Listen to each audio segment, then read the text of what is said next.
Hi there, Sandra here from createinspain. Today's card is an exercise in layering and colour coordination.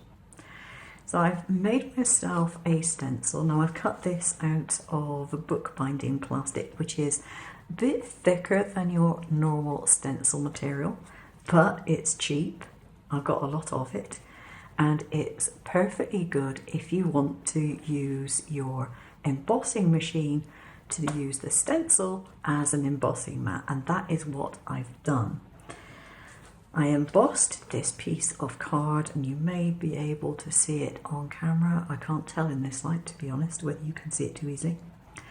And I cut out the centre piece, not because I needed to, but because I might as well save the card. But what I want to do now is to add a decorative touch to the edge. Now I've got some gold texture paste, and the only reason I'm using this is because it's a nice thick paint. It gives a really nice gold finish, and I happen to have it. If you have normal metallic colouring or metallic pens, you can use those instead. Doesn't matter too much. I've probably got way too much here.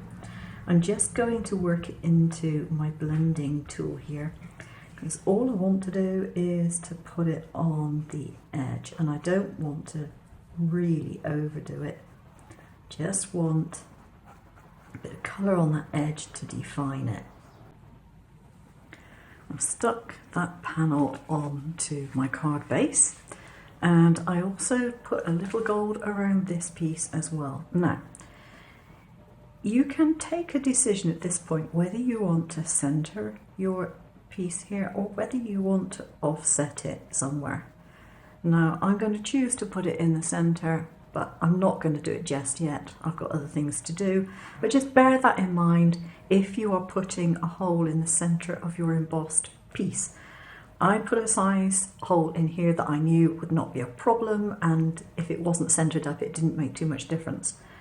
But if you do want to do that, just make sure that you're not going to end up with something like that, which would kind of ruin things. Okay, so that should be dry. It doesn't take very long. Now the next thing I have is actually something that I had in my stash, because I make painted backgrounds from embroidery backing quite often.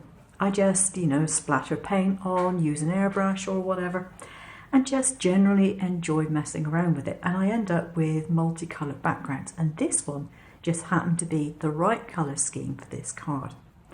It's got tones of peach and gold and pink in it, and it goes quite nicely with that. And I want to put this wrapped around this front panel like so. So I can wrap that around and just tape it. You can see there's a mess on the back here, and that's because I previously did this card with something else, made a mess of positioning it, and I peeled it off quickly before it got stuck too well. So reuse what you can. Let's just pop some tape on here and just check I've got it straight, and I used to go down just a fraction. Yeah, I think that'll do nicely. And try and make sure you don't stick it over any glue if you've got a messy mat. That definitely wouldn't help. So I've got that bit done. Got my card base, and I'm going to want to put that on there. Now I've decided that I am probably going to put that up on foam, and it just depends really whether you need to keep your card relatively flat for posting or whether you can add the extra dimension. But the extra dimension does generally make it look even better than it would otherwise. So I'm going to put my foam on the back of here and stick it onto the card front. It's raised up on a foam piece. I actually cut a piece of foam to do it rather than doing foam tape, and I used silicone glue to glue it on. I've got some cutouts that I've done, and I've done these in 2 layers because I wanted them to be a little stiffer than they would be otherwise. And I've put the coloured card on the top and simply glued a white one underneath it. So what you need to do is to decide where you want your sentiment to go, because this is largely going to cover the ends of these. You can trim them down to fit, but basically I want to put some of these in here, like so, and some curly whirly ones perhaps as well, because they're rather fun. And yeah, I think that would work quite nicely. So I would want my happy birthday to go somewhere down there. And that works really well. I've got a couple of extras that I can keep for another project. That will do quite nicely. Now, as it happens, I made this little heart. It's made from UV gel with some clear glitter in it. Something else stuck to my fingers.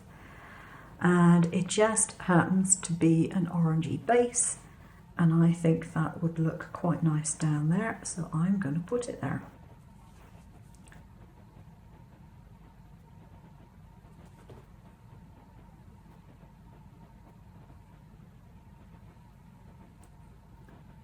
Just down in the bottom, like that. There we go. That'll take a little while to stick down. Whoops. Picking things up with my fingers, that won't do. There we go. And I also made these little jewels here. Now this was done by dropping UV gel onto a sparkly foil transfer stuff. You know, the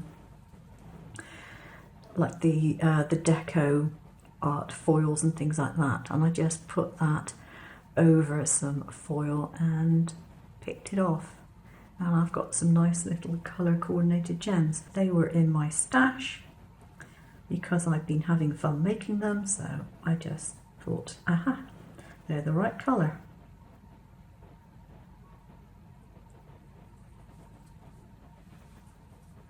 I've got sticky fingers now, so I have to be really careful not to touch the card with my sticky fingers.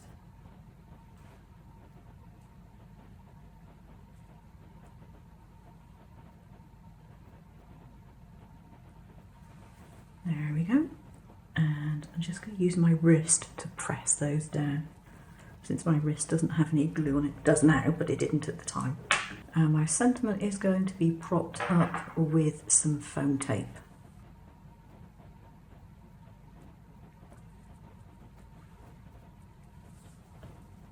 So my card is now finished, and no, I didn't do this by accident. I deliberately decided to skew the sentiment. It just adds a little extra interest to it. Now, if you don't make your own little gems, don't worry, there's plenty of gems that you can buy ready-made. And this card, I think, is really nice for someone who is relatively modern. It's fun, it's attractive, but it's not too girly. That's it for today. Thanks for watching. Take care now.